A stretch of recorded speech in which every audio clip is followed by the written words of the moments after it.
Good evening. I usually do these outside in the truck, but it is 8 degrees outside right now and the temp is dropping. Absolutely not. Hope everybody got functioning heat. If you got animals, dogs or cats or whatever that you keep outside, bring them in the house because the temp is dropping and it's going to get colder. Nevertheless, the divisional round is in the books. And tell me, did your team win? It was a bit of a rough weekend for me because all 3 of the teams that I was pushing for got knocked out, but them's the breaks. This Buffalo and Denver game was a nail biter all the way to the end. This may be the first game in my entire 30 plus years of watching football where I wanted both teams to win. That being said, I still have a bit of a soft spot for Josh Allen, and I was rooting a little bit more for the Bills than I was for Denver because the stage was just so perfect this year. Unfortunately, the Bills weren't able to get it done this year, and I knew that this win was going to sting more than the rest. And watching Josh Allen cry in that post-game conference was tough because this was the one year where the one obstacle that knocks them out every year wasn't even an obstacle, and they still couldn't get it done. The biggest story from that game came after the game with the report that Bo Nix broke his ankle trying to take a knee to set up a field goal. How the hell does something like this happen? Talk about down on your luck. You go out there and fight that hard-fought game just for the guy who beat you to break his ankle, and now their season might be over. Salt in the wound if I ever seen it, but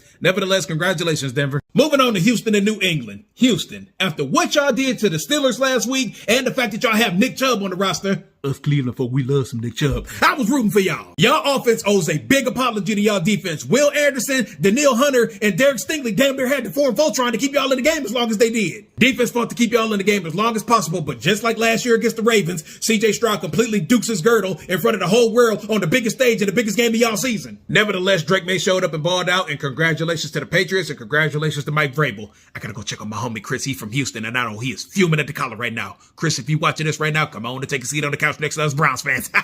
Moving on to the Bears versus the Rams, another team I was rooting for that didn't get the job done. Y'all know me, I love underdogs, and the Bears have been at the bottom of the totem pole for years, so it's fun when teams that have been eating dirt at the bottom of the league finally get their time in the sun. Chicago's coach is a freaking nut job. In a good way, though, in a good way. Ben Johnson seems like he's a good guy to be around, and I've never really been a Caleb Williams fan, but I'd be lying if I say that bro didn't strap it on this year and go out there and make magic. Bro has been pulling off some Houdini-level throws in this playoff series, including in this game with this late-game touchdown throw to Cole Kmet that sent the game into overtime. I jumped off of my couch and ran around my living room when I saw this. Nevertheless, the Rams showed up and got the job done, and now they're moving on to the championship round. Congratulations, Sean McVay. Moving on to the Seahawks and the 49ers.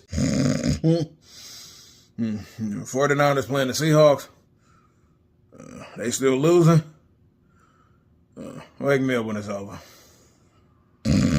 This game was a bona fide ass whooping from start to finish. No other way to describe it. I ain't even finished the game. I cut it off at the end of the third quarter. Seattle had their foot on the gas from start to finish, and they went out there and got the job done. So congratulations, Seattle, and let's see if y'all can keep the train going. With all of that being said, the divisional round is officially in the books. The championship stage is set, and from the ashes, only 2 will remain.